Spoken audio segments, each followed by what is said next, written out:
Kieran Mc Gurk from Craigan, County Tyrone, has made another foray across the Blackwater, this time disguised as a staff-carrying storyteller. He perfected the art of staff carrying when he worked for his local council. His story is a wobbly blancmange of fairy tale and popular culture mixed in with a whole pile of lies. It is called flash fiction, of course. So if his writing comes tonight, he's pretty sure he could make a career as a speechwriter for the Secretary of State of Northern Ireland. I said I didn't have to say her name, but sure you all know who it is. So anyway, Karen Bradley. Tonight he will read Blobby.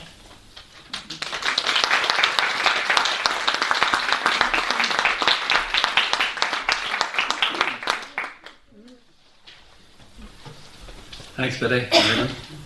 Great event these. Great to be part of it. Share our work and share our stories. Fantastic. This is a short story called Blobby. Blobby. Gerhard Anderson Christensen was pretty much it. Rotary Club champion. Does that deserve a whoa? Golf club president. Woo! And chairman extraordinaire of Jaguar Owners Ireland. Is that the car or the cat? It's the motors they mean. He boomed. I simply couldn't bear to keep a big cat in captivity. After delegating the tasks in the village hall on the morning of the village fete, there was one spot left and one man left to fill it. Blow and Gerhard had blundered. He was stuck with dressing up as Mr. Blobby. It'll help your profile, darling. It's a tradition, whispered his wife. Down and dirty with the natives. Well, he thought, it would throw up some great pictures for Facebook. It could break the ice at the next big party.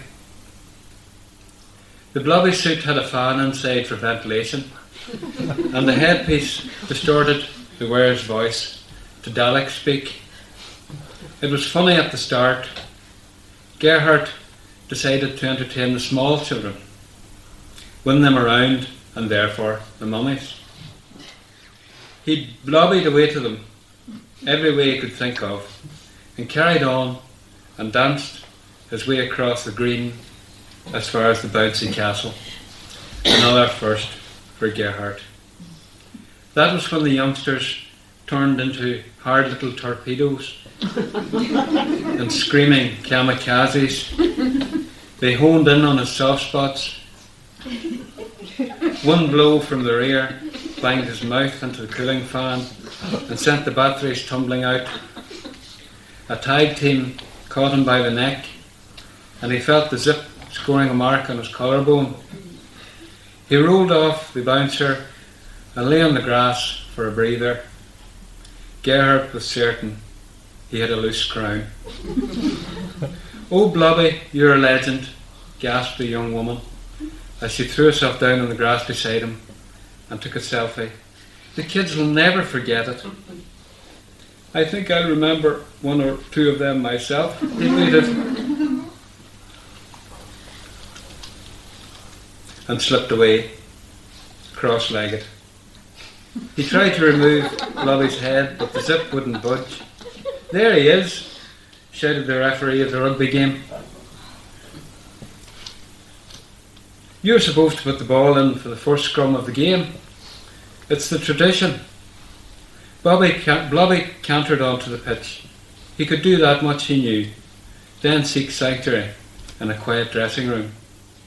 Present the trophy afterwards. But he leant too far into the mass and was swallowed, crammed inside a straining thicket of bone, ligament and studs. He felt as if he was being pulled apart for eating. The scrum carried him 20 yards, slowly, camouflaged by mud and shoulders. and then shot him out close to the touchline. The junior team was gathered there, 16 to 18-year-old boys, still giddy from their victory in the curtain raiser. They knew what Blobby needed. The man of the match was always dunked in the village stream, but these boys couldn't wait for that nomination. They hoisted Blobby high and trampled towards the humpback bridge. "Can't swim, please, afraid of water," was drowned out by a raucous braying of "Alive, alive, oh, alive, alive, oh," from the many-throated, multi-peated beast of celebration at any cost, and plunge. Blobby went under, right under to the bottom. He became an ungainly platypus, wriggling and twisting through silt and underwater hair, eventually grabbing rush clumps, sally branches, and mouthfuls of air on the side of the river closest to the wood. He would hide out there until the insane fate was over, he decided, and off he went. He hauled himself onto a dry tree stump. His blobby headpiece had partially ripped off and lay to one side like an unfinished decapitation.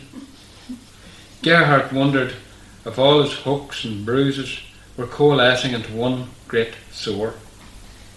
He touched a lump on the back of his head before he lay back. "Bit of ice in that when you go home," a voice said, and the thin, wispy face of the village baker hovered over his.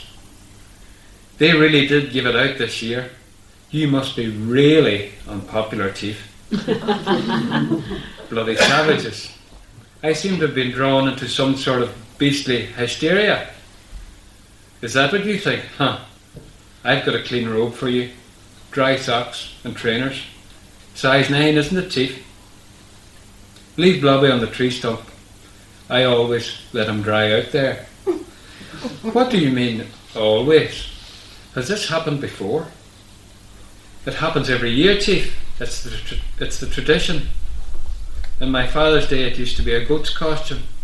I think at one time it was a real goat." "Are you suggesting that I'm some sort of ceremonial scapegoat for the village? How bloody preposterous. I'm saying watch your step, Chief. You may have the big house, the company too, but didn't you blame a junior accountant for a mistake which was yours? Last year, got her sacked. Poor girl became suicidal almost, till she moved back here, to the village.